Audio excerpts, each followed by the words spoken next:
how does counterbalance work, right? It's different in everybody's lives.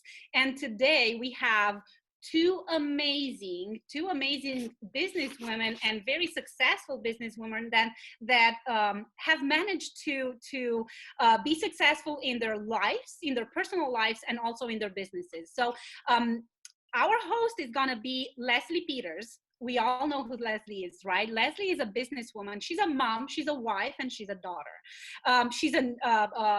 She's leading one of the top real estate teams in the country, right? The Peters Company, in the same time doing all of that, right? And she's also an amazing role model for all of us at Georgia Legacy Group. So I don't know how Leslie does it, but she does it very, very well.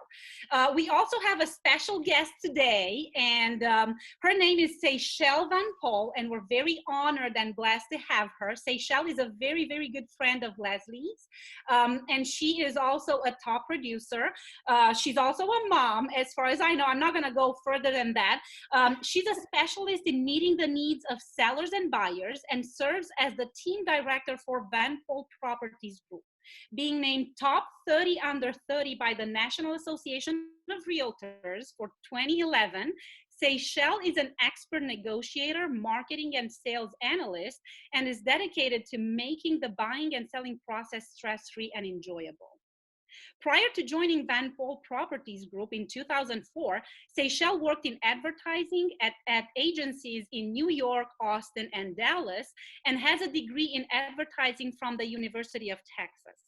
Seychelle and her husband, Nick, enjoy investing in and remodeling homes, traveling, and they reside in Dallas with their daughter, Quinn.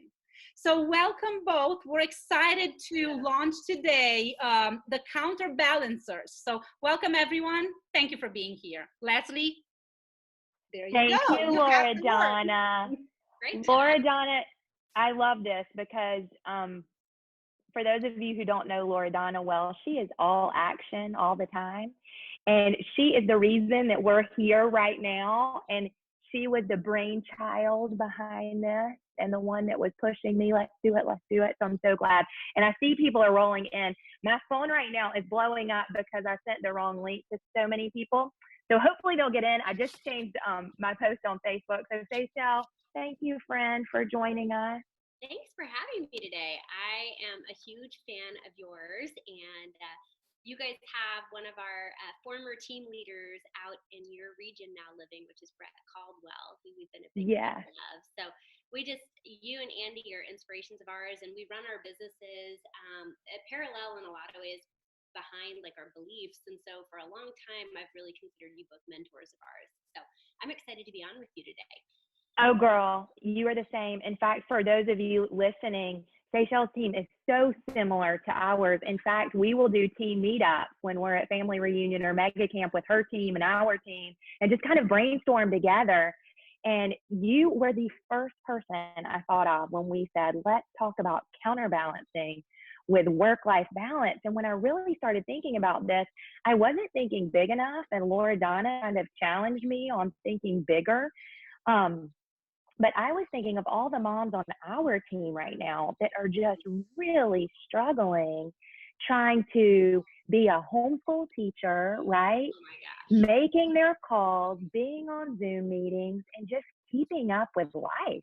And it's tough. I'm even seeing Craig over here with this adorable baby. Like, that is, to me, that's like the perfect picture of what we're doing right now. You're like, I'm doing business, I'm raising a baby, I'm being a parent, I'm trying to be a spouse, like I'm trying to do all of these things, and you're doing it really well, Craig, so congrats. Yes, he is. that's so sweet sweet on a daily basis. So yes. How do we do it all, right? Well, and I think the thing is, you don't do it all well all the time. I just don't think we can. And like, if you want full admission of like what's going on over here, hold on.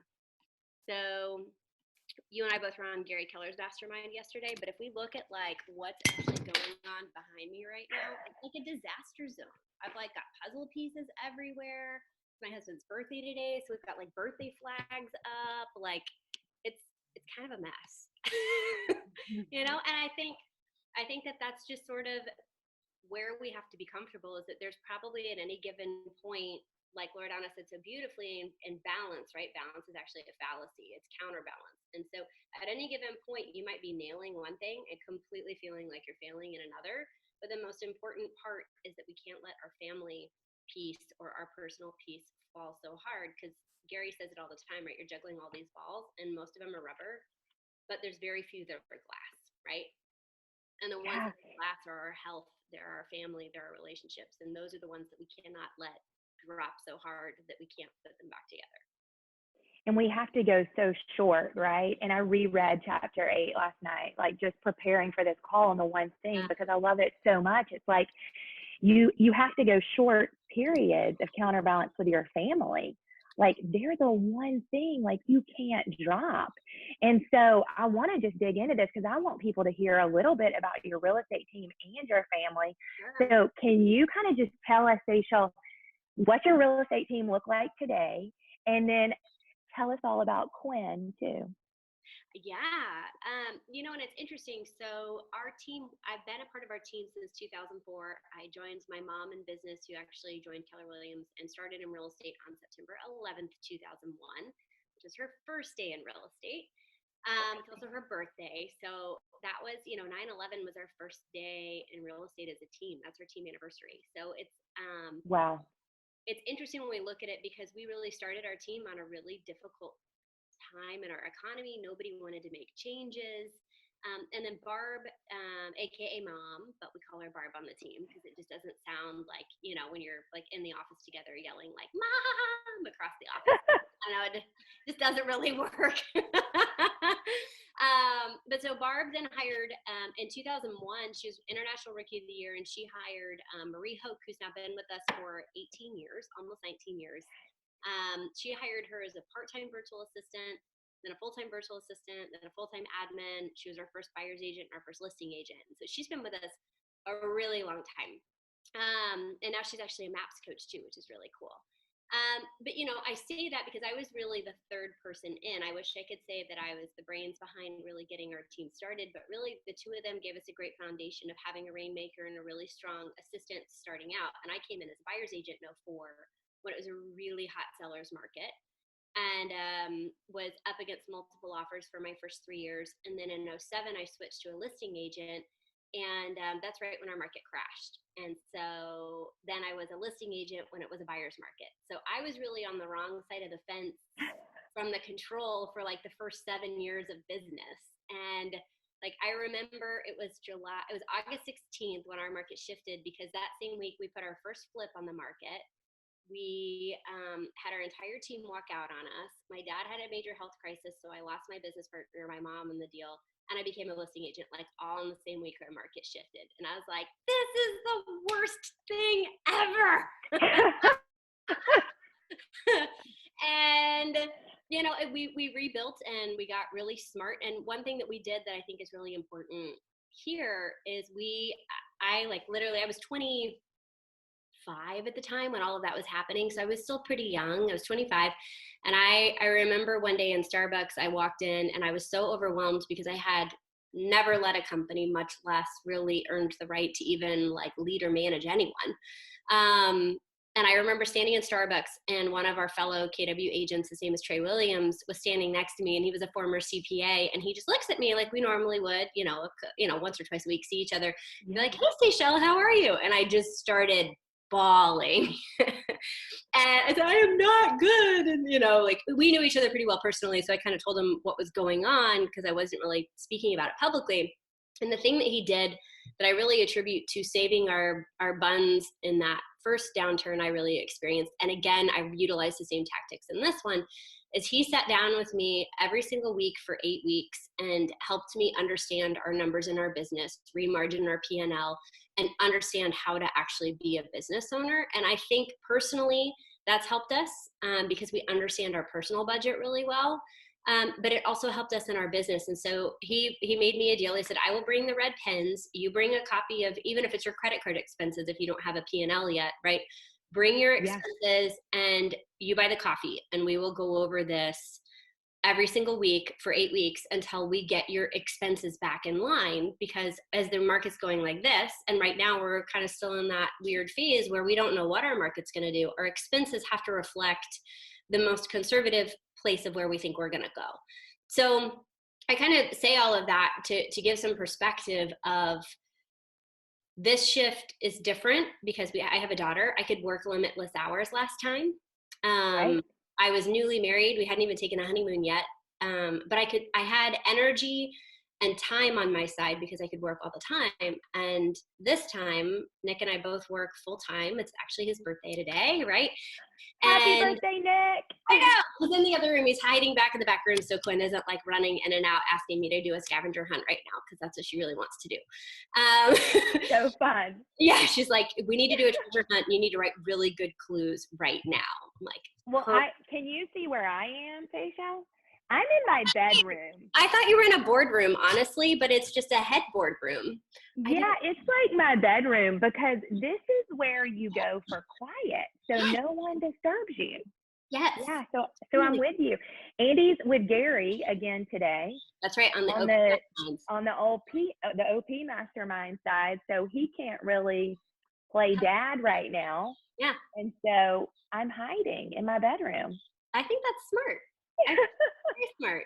Yeah, I mean, you kind of do what you have to do, and this is so different from anything our society has experienced, and I think that the piece that I am actually so thankful for is that maybe, just maybe, like, our society can adopt a little bit more of a global perspective of how family and business have to work together.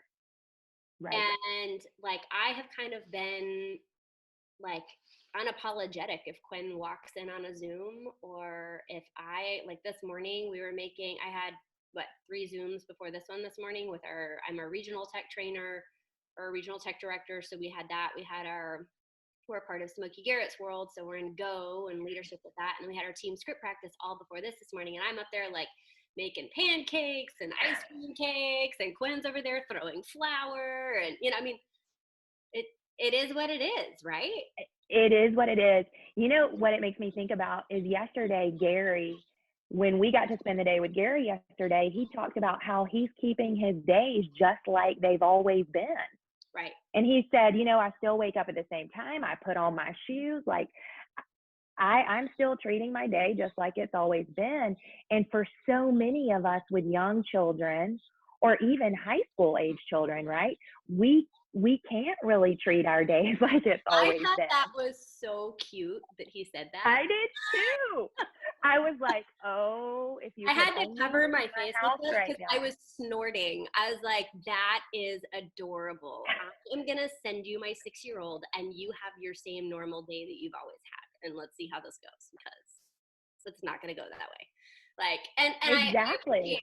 What he is saying is you still need to prepare for the day. You don't sleep in, you don't wake up at 10, you don't treat it like it's just like, vacation. I get that. But yeah, I was like, yeah, this is not the same as it's always been. And I think I love that you're doing these, because this is acknowledgement, exactly what we all need, right? To have the conversation to say it's okay that it's not what it's always been. And it's not okay. Exactly. And so tell everyone about Quinn. How old is she? She is 6, going on 15, and she started kindergarten, so she's really confused at like the whole school thing, because she's like, wait, so this is public school, like this is what school's supposed to be like, because this is way more fun than when we were at the little Montessori down the block. Like, this is great. I'm like, no, not normal. But yeah, she's awesome. She is not a great sleeper, so we like haven't slept in 6 years. And when we do get her to sleep on her own, she'll have night terrors, and then we spend like 4 hours battling the night terrors at night. So Nick and I kind of been juggling. That's why we have one amazing child and we don't have child, because it's just, like the whole sleep thing has been a real struggle for us. The thing we appreciate is she's really smart and she's really sweet and she's healthy, and we're incredibly thankful for that. But she's very precocious and curious and inquisitive, and like She reminds me a little bit of Gary with like being very intellectually aggressive. Like she really wants to know about everything right now. And maybe that's just 6-year-olds. I don't have anybody to compare it to. So she's great though. And She's adorable. she's And sweet. you were making pinatas last night? We did make pinatas last night. I actually was gluing part of it during our mastermind yesterday, if we're going to be honest. Multitasking. It's She not a lie for moms right now. No, and you know, and like, is anyone else, like, some of you guys have kids on the call, right? Like, homework you have to turn in, like, I mean, if we've called school for the year, can we just kind of call the homework thing? Like, I'm kind of done with that. So, yeah, her project was they had to find something reusable that they had to do. And she had to make something out of a bunch of recycled materials. And so I was like, well, what do you want to do? And she's like, I'm going to make a heart pinata. I was like, perfect. So it was actually really fun. We broke it open last night and it was a really good time. It was super cute. It was. So tell us, Seychelle, tell us this, because what did your schedule, let's talk about pre-COVID. What did your schedule look like with Quinn? She's in school, right? She's in kindergarten. Did you have leverage? What did a typical day look like for you? Yeah. So when we had Quinn, I was 31 when we had her. And so Nick and I had been married for almost 8 years before we had her. So we've been together a really long time. And I was really intentional that when we had kids or a kid, that I really wanted to be able to be present at the school functions. I really wanted to be able to be there for pickup and drop off.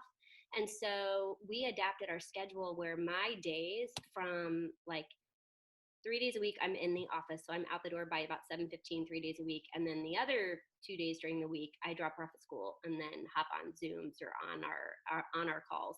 But my day from like 8:15 to 3:15 is so intense, like I barely get pee breaks, kind of an intense. But it is like so laser focused. Don't get in my way. I'm doing my lead generation, my appointments, my scripting, my hiring, my coaching, my P&Ls, whatever I need to get done during that time. Because at 3:15, usually 3 to 4 days a week, I'm pulling the eject button, and I'll have maybe another hour and a half of calls that might be scattered out in 30-minute increments. But I want to be able to pick one up from school. I want to be able to take her to play dates and like build network within our community, because that's part of it too, right? Is being able to have a network within our community to build our sphere of influence and our database. And so that was pre. And Leslie, I don't even know if I've told you all of this. I'm gonna switch my background off. We're just gonna get real here because I can see let's get real. Getting a weird side effect over there. But so in January, we've had like a really long standing team for a long time. Like our team members have been with us for years. Like our admin team, our director of ops has been with us 13 years, our listing manager for 11. We've had people for a really long time. And the same was really reflected on our sales organization. And I found last year I made a leadership mistake in that I got probably too comfortable with my director of sales. And we kind of got into this habit of like, are you good? I'm good. Do we need to do 4 1 week? No, I'm good. You're good, sort of a thing. And what happened was I caught probably a fail forward that was going on in her life where she had a lot of personal stuff going on and it was bleeding over into the workspace. And I caught it because we weren't having our regular 411s 6 months late. And what that caused was an unraveling of fantastic proportions that occurred with a lot of bad attitude and ego and a bunch of other things from other team members, where we had within 1 week in January, five of our 6 top salespeople walked out. I did not realize that. Yeah. Well, I mean, you know, it's like, it's not really something that I wanted to shout off the rooftops. Absolutely. You're not going on Facebook and saying, guess what? Check out how crappy I am. Well, I was also trying not to advertise that everyone should just go follow all the other team members. But it was a really good fail forward. Like I always think when something like that happens, I've had that happen twice in my career. Once was in January and then once was in the last downturn. I always look inward first, right? Like, where did I fail? What did I do to cause that? What could I have done differently? And I think the biggest mistake that I made was I got too comfortable in not having regular accountability meetings with my leadership, because I think I would have caught that at least 90 days earlier and I probably could have corrected it.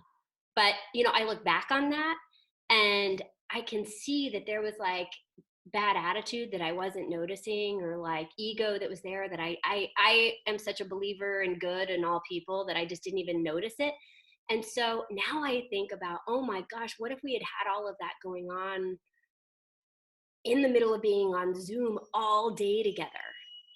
Like, can Right. you imagine? And so I look back now and I'm like, that's the best thing that ever could have happened to us. Even though it was super painful and really hard and not fun. And thankfully, we had a bench of some really amazing people and Good. other team members that we had already been training up.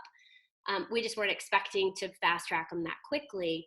But I just think about that and think, wow, what a blessing that was, and what a gift that was to be given that, because we were already then pivoting our entire business when all of this happened. We were already embracing extreme change. We were already having to flip our entire business upside down, and everybody was kind of jumping into different, I said, kind of like we're in a rowboat, right? And we all had our Yeah. lanes, and then all the oars got thrown in the air. People jumped off the boat, and everyone's grabbing oars, and we just got to keep the boat going.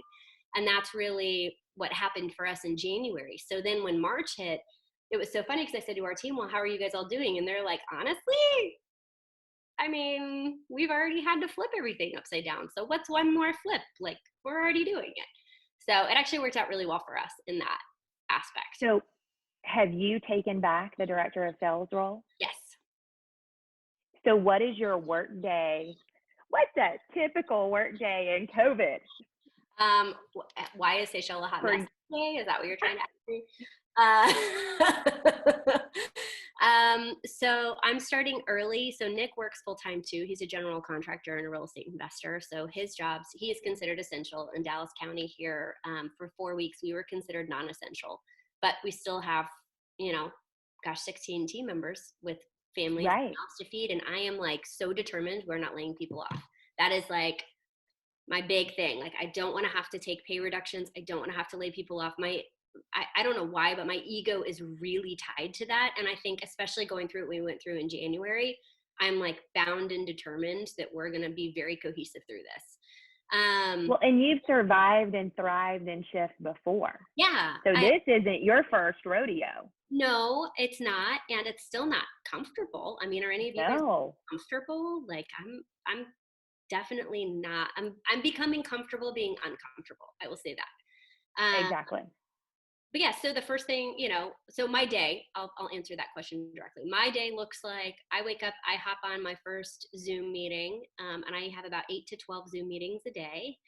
On any given day, Monday through Friday at 8:30 is my first Zoom, and I go literally in 30 minute to an hour increments hard until about 2:30 or 3, and then I have to hit the eject button, and Nick swoops in and does his work, and I take over on the kids' side. So Nick is carrying a big brunt of the early part of the day, and sometimes Quinn will wake up early with me when I'm getting ready, and I'll get her started on her schoolwork. Like, I'm still owning the get the stuff into the teacher, make the heart pinata in the middle of exactly mastermind, like still owning that sort of stuff, the meal planning, the grocery ordering. But Nick is really helping on some of the hours so that I can stay focused on making sure we have leads coming in the door, business closing, coaching our agents on scripting. We're still filming episodes for the Empire Building podcast. It's like we have all these other, you're the same way. You've got all these other jobs and roles that you're playing in addition to business. But I would say it's hardcore from about 8 to 2:30 every day. And I love that you and Nick have come up with a schedule together where you can really tag team. Yeah. And I think as moms, we try so hard to take it all on ourselves and say, I've got everything. Yeah. That we sometimes don't tell our spouse what we need. Right? That was probably the first 5 weeks of this, was like me talking to myself up here and not communicating it out well. And I've got a little bit of Zoomitis going on, because after 8 to 12 Zooms a day, you're just like, if I have to hop on Zoom one more time, I used to think it was really cool. Exactly. And now, thank you for giving us one of your 12 Zooms today. Well, when Leslie calls, Leslie gets always what she wants. We so appreciate you. But I think that's such an important thing for everybody on this call to hear, is like, us moms are the worst. I mean, and maybe I'm just talking about myself, but asking for help. Oh, well, I think I make assumptions sometimes that I can do it all. I think in my head I have limitless amounts of energy and time, and I forget that I have an amazing ready, willing, and able partner, which I'm very fortunate to have. And if I'm not utilizing that communication tool set, like we used to have like Friday lunch date every week, like at least 3 times a month we would get a date night, which has not happened in 8 weeks. Like we would have all this time really strategically built in our calendar to connect, and we haven't had that. And so all of a sudden when that like habit just disappears, then I think the communication went along with it. And so that was something we probably failed forward through for the first 5 weeks, and we're just like really starting to get a groove. Do you know Amber Rutherford, Bold Oh, Coach, Amber Rutherford? uh-huh. She's amazing. You would love her. Well, we were on a call with her several weeks ago, and one thing she said that I loved is she said, we're not getting date night, and we really miss it. So you know what they're doing? And they have 4 children under the age of, I think their oldest is like 11. So Wow. 4 under 11, and the youngest is a little younger than Quinn. Every night after their dinner, they lock their door and tell their kids that they're not allowed to come outside. And they go out on their patio and they make a fire. And they tell the kids if they come outside and interrupt them that they have to immediately go to bed. But that is their quiet date night time every night. And I was like, God, that's really good. I tried that with Veda though, Seychelle. How'd it go? She said I was really mean. Said, you are so mean. I I just I want to can hang out with you. I also could see Quinn figuring out a way to MacGyver out of the house. Yeah. I can like she's that type of kid that would be like, I found all the hidden keys and I broke out and I went and told on you to our neighbors 2 doors down. Yes. Yes, yes, yes. Oh my gosh. Amanda, Um, that's awesome. You put your kids at 8 to bed at 8 and have date night afterwards. I love that. And I think I need to be better too. I think I'm so tired at the end of the day. And that was something Gary said yesterday too. Like he's more exhausted than he's ever been. Like yes. 8:30 rolls around and I am so tired. I am like falling asleep. I don't know about you, but I'm Yeah. usually like an early to bed person anyways. Like I'm usually up at about 5:30 is my like wake up. But by like 8, my brain has lost all capacity for anything witty or funny or interesting. Like I totally am with you. In fact, I was in bed you're at pure. 9 last night and Andy said, do you want to watch TV in bed? And I was like, no, I want to read a chapter of my book and go to bed. I'm exhausted, right? And so I think it's this emotional exhaustion. There's so many things going on. You know, one thing though that I've thought so much about is how fortunate we are to be with Keller Williams I don't because know what I would do without it, honestly. I would be freaking out right now. me too. And then I've also thought about the gift that not only Keller Williams has given us as real estate agents and skills, but how they have truly changed my life and my family's life. And so there are things all the time that I'm like, pick up at Keller Williams that I take in my marriage, right? Or I take along with my kids. And I'm like, oh, we're going to do this as a family.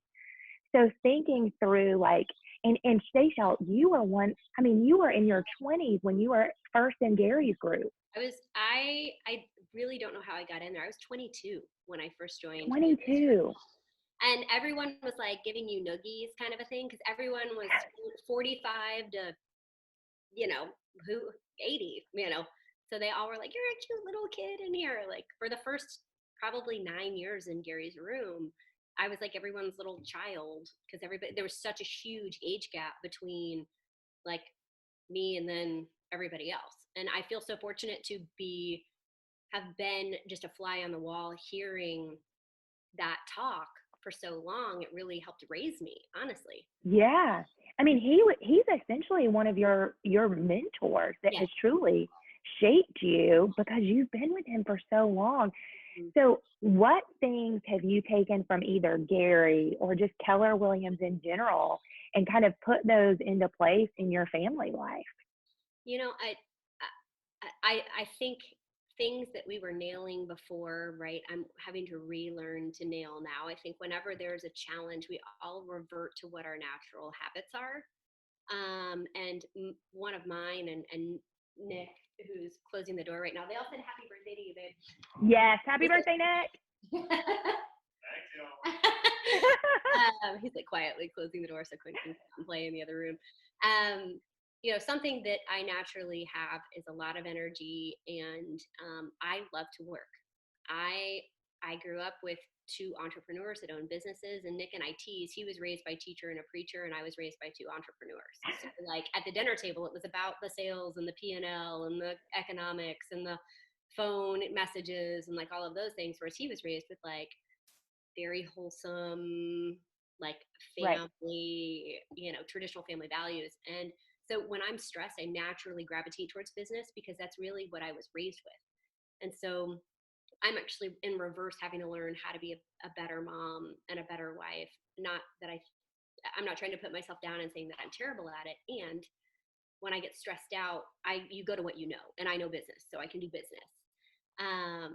And Nick and I have talked about that. Like that's why we had to strategically almost block in the family aspect of it, because I desire to be a great mom. I desire to be a great wife. I want to be an awesome spouse. I want to be a great friend. But I have to be really purposeful about that, because it's very easy for me to just bury myself with commitments and work because it's easy and natural. I see Jenny mentioned that that's something of her background too. And so like with this, Gary has been really good about helping to teach me about the 6 personal perspectives, and really good about teaching me, like, I shared this at family reunion, but probably one of the biggest lessons that I got from him was I was 3 years in the business and hadn't taken a break, was so tired. I just thought, well, I can just will and work my way into eventually having freedom. And I think the biggest thing Gary has taught me is if you don't create freedom along the way, you will forever be trapped by your own expectations and your own commitments. And so it was in November, I remember, because we had gotten married earlier that year in March, and it was November. We didn't take a honeymoon. I think we took like 2 days off, which is the most I had ever taken off. And I was so tired, and I think he could see it. Like, I think I was getting gray hair at 24, and bags under my eyes. I was like, what is wrong with you? And, just like sitting there, just like, when you're so stressed out, you're like on the verge of tears at all times. And you don't know why, but you like can't control it. And I think that was me in the back room. Like wringing your hands. Yeah. Oh yeah. I was just like so stressed all the time. And I asked Gary, I said, how do you do this all? Like, how do you do it? Like, you have this huge company you're building, and yet you have, John was still at home at that time. And, he and his wife, Mary, have a great relationship. And I was just like, how the heck do you do this without just like ruining yourself in the process? And the thing that he said to me really stung at first, but it has helped me a lot since, which is he said, the difference between you and me, Seychelle, is no job is too big for me and no job is too small for you. And, when you're like the only 20 something in the room, you're like, oh, but I think it was a valid point in which he was saying, I am very quick to delegate and hire talent around me.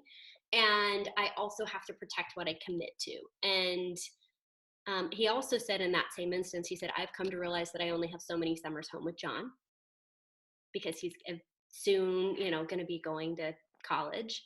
And you only get so many birthdays. You only get so many Christmases. You only get so many. That's why, like, after this call today, we're going to go make lunch and go to the golf course that's still closed and go have a picnic at the golf course for Nick's birthday. I love that. But, you only get so many of those. And what he gave me as advice is he said, every November for the next year, I go in and I plan out what I want for fun for the year first, before any work commitments get to be put on the calendar. And I was so bereft of any great ideas on how to do this. I was willing to do anything. I mean, if he told me to jump out of a plane, I probably would have jumped out of a plane if I thought that would have gotten me what we needed to do. Yes. But his advice was so sound, and it was, I'm going to go plan out my vacation and my time off first. Because if I don't plan it, right, if you don't tell your time where it's going to go without you. And I thought, oh my gosh, that is so simple, but it's so genius. And I did. I went in, and Nick and I planned for the next year. We were going to take a 3.5-week honeymoon at the end of that year. It was 2007. And I had never taken more than 2 days off, so I had no idea how that was going to happen. And we started planning in 2 or 3 day little time off during the week, like during the year to test it out. And we did. We didn't have cell phone, email, anything. We took a honeymoon of 3.5 weeks that next year and traveled all over Europe and visited my namesake, which is the Seychelles Islands. And it was amazing. And that really showed us like, it's all about what you put out there and what you desire and how you plan it, because you can really plan your life however you want. And Exactly. it's up to you though to decide and prioritize it. And I think in COVID, right, like I have shifted back to the natural MO that I have, which is work, work, work. And so we're getting back into the purposeful now of trying to figure out the scheduling, figure out the counterbalancing, being more intentional, not feeling like I have to be on 12 Zooms 5-6 days a week. Like I don't think I've had a day off in 8 weeks. And so I'm now like next week, Friday I'm off, half a day, Thursday, right? We're going to take through the weekend. We're even looking at, okay, could we go camping somewhere? But like, we've got to start giving ourselves permission and grace to live a little bit more normally, even in the unnormal times. I love To get there. I love so much that you said that like you're good at work. Like that's where your passion lies, because I mean, Seychelles, I have these memories of my children. I got into real estate pregnant with my first, who's 13. And so I was pregnant with him my first year, and I've never known this real estate career without children. Yeah. And yet the first few years of their life, actually, I'm betting probably the first 6 years of their life, like we would refuse to take vacations more than 5 days. And we would always travel with a printer, scanner, fax. Remember those days? Yeah. In the back seat? Absolutely. They would be like 2 and 4 and begging to go to the beach. And we would be like, no, one more offer, right? I'm going to make one more. Yeah. One more phone call. Mm-hmm. And so it literally wasn't until 2014 when Gene Rivers kind of came into our life and said, the purpose of business is to find the perfect life. And you have so far from the perfect life, right? It's the perfect life is not about money. No. And so I look back and one of the things that has been such a gift for me, and I know it has for you, is leverage through people. And I think that's the mistake I really made early on in this career is I wanted to do it all and be it all. Mm-hmm. And you can't ever do it all and be it all. Well, and so you could do it all, be it all, but not well. But not well, right? Yeah. You could because nobody's going to get it. You're going to be a disaster doing it, but you can do it. It's just you're going to look like a mess. Yeah. Or feel like a mess, And probably a better term. Yeah. And so for you moms that are on this call, like, and I mean, one of my, and dads, Craig's on this call. Like I saw Craig, I haven't even scrolled through to see everybody's faces. I see a bunch of moms I know on the first screen. But for you guys that are on this call that are really trying to like balance it, like ask for help. Like the first sign of help that I should have gotten was a nanny, right? Like I should have hired a nanny because at least I could have had some like semblance of normalcy, of normal, right? And I think too often we as moms, we take on so much mom guilt. Let's unpack that a little bit, because I think our society allows us to feel a lot of guilt. I think that's something like I had one of my neighbors yesterday. Her husband works in finance in Fort Worth with like a bunch of good old boys, and she's like, all of school is canceled for all of Texas. It's already canceled for the year, right? And summer camps are like not approved yet, so no one has plans for summer camps. And his office is like, okay, I think it's about time for us all to start coming back to work. You know? Yeah. And it's like, well, okay. What am I going to do with this child? Exactly. So like talk to me about like some of those emotions you went through, because you went through it without leverage for the first several years in business. With no leverage. And I mean, I remember in 2014 when Gene came into our lives, I mean, you guys, I was like at a point of breakdown because we didn't have a full-time nanny. I'm still juggling everything. And there was a book I read, and I actually have some notes because for all of you moms and dads on the call, and this is just as important for families to kind of adopt. There was a book I read, and it was called How to Raise an Adult. Have you read it, Seychelles? No. It's really good. And I feel like it gave me so much grace because as as working parents, I feel like we put the guilt on ourselves because we feel like that because we're not with our kids during the day, or because we miss a field trip, or because we didn't get to go to lunch with them at their school, right? We just take on this guilt. And then at night or weekends, we feel like we need to spend every waking minute with them. Yeah. And guys, it is like quality over quantity. And there was a line from this book that I just loved, and it says there is such a thing as over parenting. And it talks about micromanagement versus empowerment. And if we think of running our real estate teams, we don't ever want to micromanage people. No. We want to empower our people. Well, why aren't we doing that with our kids? I love that. So I think of so often, like during this like COVID crisis where we feel like we have to be with them every minute, it's like, let them be bored, because it helps develop problem solving skills. Like, we can't be their constant entertainment. And then there's one main source from this book that I love so much, and it says there's two things that children need from their parents. It's root and wean. Ooh. I love that. And we can't spend every day developing their roots, right? Or we raise children that literally will be dependent on us for everything. At some point, we have to give them wings. And Loredana, can you unmute yourself? Because you said something that was super powerful to me. And I would love for Seychelle, the three of us, to kind of like just unpack this, especially in our last 15 minutes, is Loredana has a 16-year-old. 16, right? Yes, 16. Awesome. I can't believe she's 16. And Loredana, a few weeks ago, you were talking about, can you tell the story about Avalon and dropping her off at the mall again? Yes, absolutely. So when we moved here from Romania, what I appreciated most about from my childhood and the way that my parents raised me was the independence and the empowerment that I've received over the years. And when we moved here, I not necessarily struggled, but I noticed that it needs to be an extra effort to empower kids to be independent without and in the same time making sure that you're not being judged, because at the end of the day is the judgment of all the other parents, right?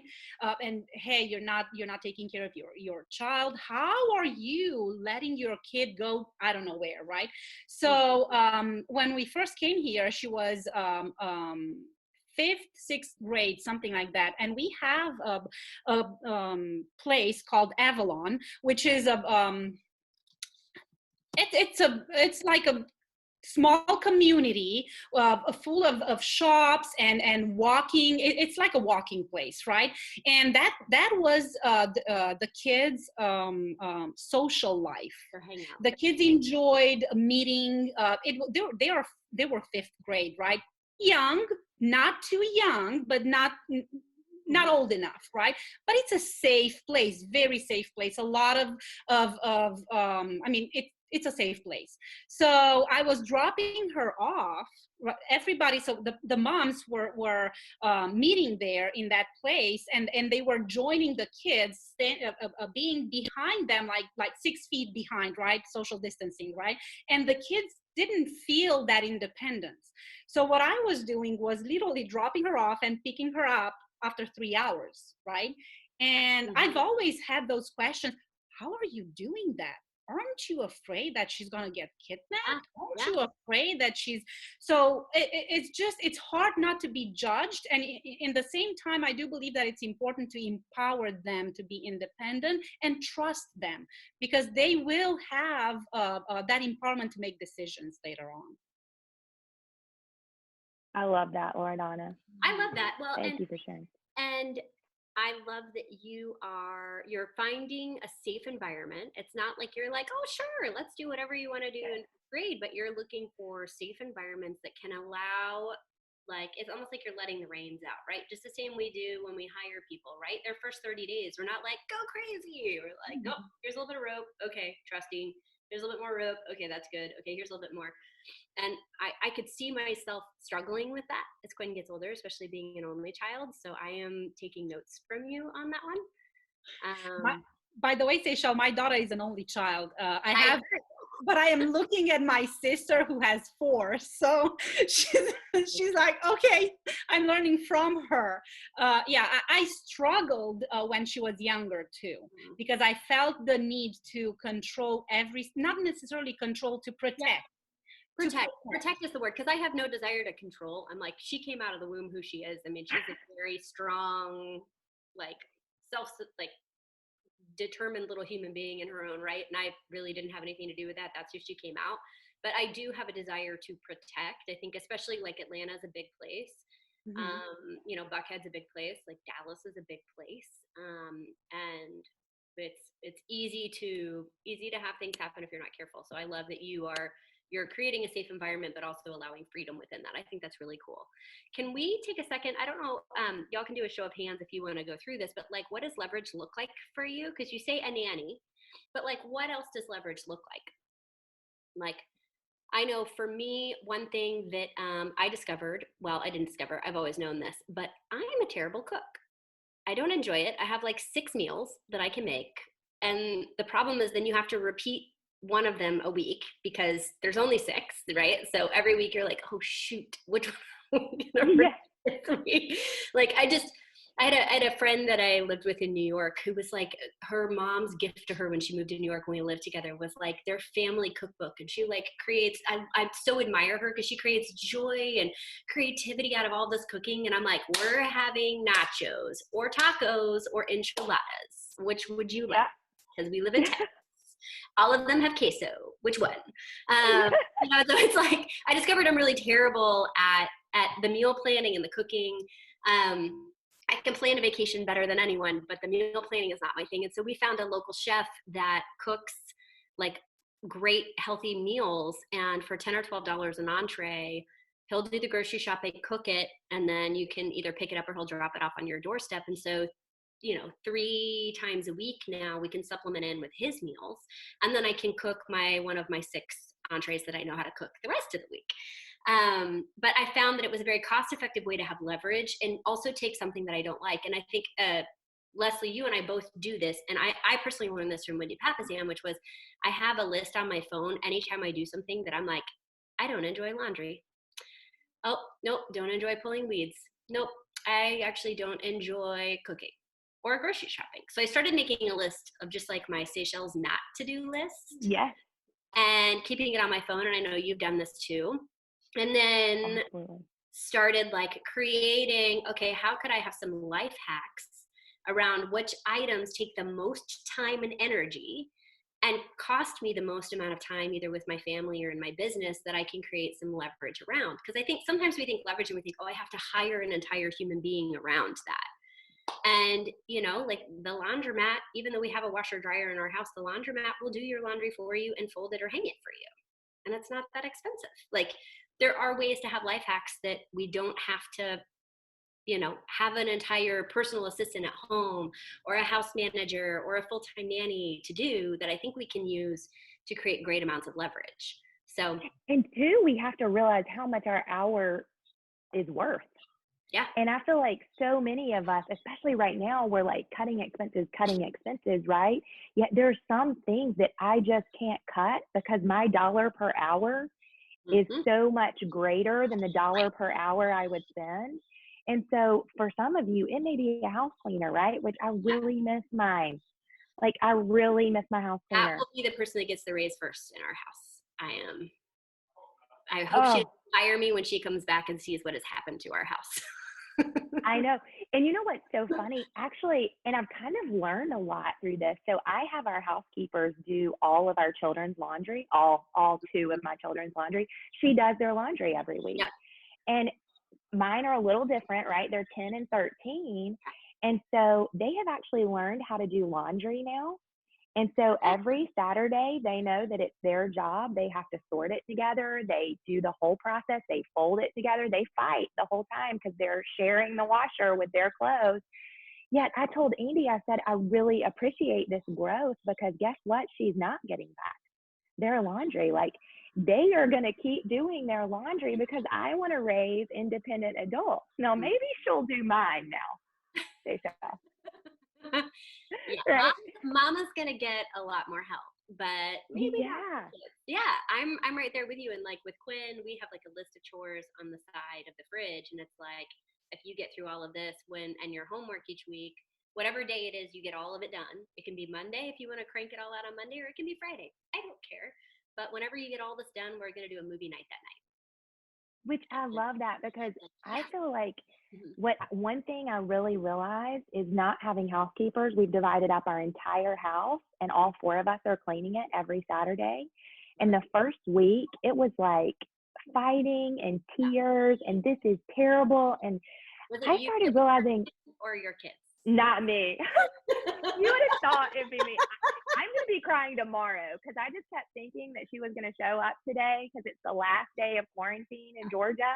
So I just kept thinking like she would show up on her typical Thursday. So it'll be me crying this Saturday. But I realized how little I actually asked my children to do. Mm-hmm. And so this whole like rereading my notes from this book, and like the whole empowerment thing, and it's okay to let them struggle through things. Mm-hmm. It's okay to let them fail forward. Like, I have learned so much just about where all I was kind of going wrong in parenting during this COVID crisis. So anyway, Okay, so transition me to this, because this is probably a perfect thing for us to end on. What are you going to yes. keep? And I would love Loredana's comments on this too. What are you going to keep in your business or in your personal life that you've had to completely turn upside down, adopt, right, create in your life? What are you going to keep coming out of this? Because we can't just pretend that like all the germs are going to go away and COVID's never going to happen again, right? Like we can't pretend that like our life is just going to go back to completely normal, and we can just pretend like none of this ever happened, and it's just like it was just like a 8-week phase. Like our lives are going to be different. What are you going to keep? Loredana, you want to go first? Yeah, absolutely. So one of the things, and we're talking about Zooming all day long, and yet one of the things that we're going to keep is every single Saturday morning, my siblings and myself were having a family coffee time, virtual coffee time, and we're all over the place, and we're going to definitely keep that. So we've learned that through this COVID, and that's, we speak every day, and yet it's different when you see each other. It's 9 a.m. every single Saturday, and we love it. I mean, it's amazing. Another thing that I'm gonna keep is, and I know that once my daughter, going back to family, right? I know that once my daughter gets back her friends, right? Mm-hmm. Again, she's 16. I'm Right. not gonna have. I mean, she doesn't want. She's not gonna want to spend that much time with me. And yet, I'm gonna make sure that she keeps that. Hey, mom, let's just cuddle half an hour. And honestly, I mean, that's a huge. That is my biggest win from working from home. And last night she came to me and she said, she didn't say let's cuddle. She just started to chat, and I had my phone in my hands, and she's like, Mom, if you did not notice, I literally did not bring my phone with me. So I expect you to put your phone down. And That's I'm like, awesome. thank you. That's I love awesome. that. So, yes, so it's just that making sure that we keep that time together. But the the virtual coffee time on Saturday mornings with the family is something that we're definitely going to keep. I love that. Me too. That's great. Seychelle, I've never had a hobby before. I've been watching your painting. It's really funny, because I always told Andy that real estate was my hobby, but I didn't really need one, because he told me books weren't a hobby, like reading wasn't really a hobby. I do love to And read. I do love to read. Oh, I love to read. And he's been challenging me for years, like, find a hobby. And we had a friend of a friend start this online painting class. She's an artist. She's down in Florida. Love it. And Beta and I started getting on, and now it's like our time together. So it's definitely something that, like, I know we'll keep that. It's been so fun. And even sometimes we can talk the boys into it, That's awesome. Yeah. Quinn and I've always wanted to learn how to knit, and I always thought it would be I grew up sewing. Like, I made my prom dress. I don't know why. I just always had a fascination I with, like, didn't know this about you. super fancy. Amazing. Yeah, I've made so many masks for neighbors, like so many masks. I love it. I ran out of material, so then I started making bandanas. So now my entire neighborhood looks like bandits because they have like red bandanas. It was either llamas, which we did make. I had llama fabric and I had bandana. I was like, you can pick llama or bandana. That's all I got. But I love to sew. I love like the tactile. I want to do something with my hands. So like for art, like just the creative outlet of like, I can ideate something and it can come to life is so cool. And so knitting was one that I had just never figured it out. And Tiffany Fikes, I cornered last year because we ended up on a retreat together and she used to teach knitting. And so I was like, that's it. I'm tell me what to buy. I will bring all the materials. We were together for 2 days and she literally taught me how to knit. And so that's been my like latest tactile hobby, which I love. Now I want to learn how to do pottery. I'm not quite there yet on committing to getting in on that, but that's my next one. I want to make a really amazing coffee mugs. That's what I want to make. So I love that. I have it in my head. I want to be respectful of your time, and I would love to end on this question, and then I want you to also tell us how we can contact you if we have referrals in Dallas. Sure. But let's kind of end here. What do you want Quinn to remember about you as a mom and a working mom from her childhood? Like, what's the one thing that you just really want her to take away? I want Quinn to understand that her parents can be present and engaged with her, and at the same time craft a life that creates freedom and opportunity. And I think that's the best gift Keller Williams has given us, is the ability to, we take 9 to 10 weeks off a year, and like we go to northern Michigan for 4 weeks every summer, and like we take a hard 2 weeks at Christmas that we are like off, or a week where we spend time with family in spring and a week with my family in fall. And it's like really rooted, like playing at the beach and making sandcastles all day, or going to Cherry Republic in northern Michigan. And like, it's like really purposeful time. And I want her to understand that just because society tells you you have to work a corporate job and toe the line and 9 to 5, it's not the way it has to be. And if you're willing to take some risks and you're willing to believe in yourself, that you can create financial freedom and you can create the schedule you want to have, while also understanding that work is important and being present with family. And I'm hopeful that she's seeing that through our actions of intense focus like today, and then go have a picnic at the, at the golf course. So that's my hope. We'll see her in 10 years and see how it goes. I love you so much. It was bad. I love you so much. And you do not know how much, I appreciate you pouring into us. This is also going to be recorded, and it's sent out to all of our Georgia Legacy agents. So there's about 1,100 of them. And I can't thank you enough for spending this time. Guys, you can actually catch Seychelle and 4 of her other friends on a podcast coming up. Do you want to tell us just quickly about that? Yeah, we are, we're launching a podcast with KW International. It's called Empire Building. And we got our official launch date. It's June 1st. And it's all around, and Leslie, be prepared, you're probably going to be one of the guests on it. But it's all around, how do you build a really big business and an even bigger life? That's really the goal.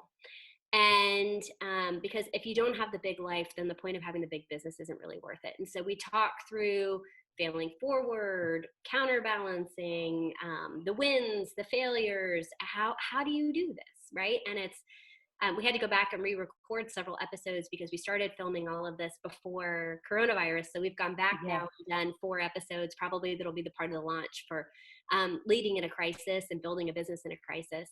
But I'm really excited. I think it's going to be really neat, and we're looking forward to getting some great perspective and sharing a lot of perspective and lessons that we hope will save a lot of people time and energy as they do it. So yeah, thank you. So I cannot wait for June 1st. It's going to be my own like replay on my phone, and I'm going to use it every day as I'm walking. I love it. I cannot wait. You ladies are some of my favorites. Okay, if you guys have Dallas referrals, do not forget the Van Pool Property Group and my Thank friend you. Seychelle. And we hope you have a wonderful picnic in the park. Thank you. I appreciate it. Y'all too. Anywhere in North Texas, if you need help, we're happy to help you. Y'all are the best. Thank you so much. And Leslie, Loredana. Thanks, Seychelle. Thank you so much, Seychelle. Of course. Thank you. Have an amazing one. Bye, girly. Thank you. Bye.